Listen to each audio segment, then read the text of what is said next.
buhay pa. So ayun mga kataldok, kakauwi ko lang galing laot. So pagod, gutom. Tapos ito yung dala ko uwi. Nangawil ako dun sa laot kanina.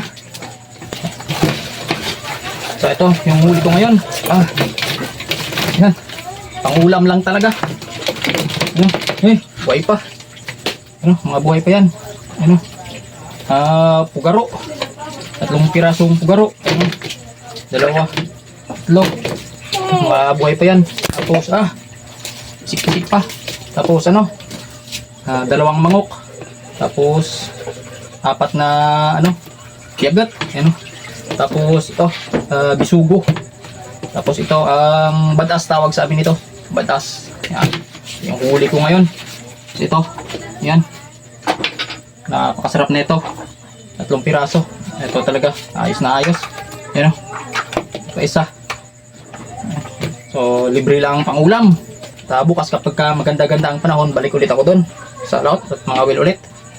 Dahil kanina maulan, basang-basa kami, tapos malakas pa yung alon. Buti na lang nung hapon na tumila na yung ulan at gumanda na rin ang panahon, kaya nakabawi.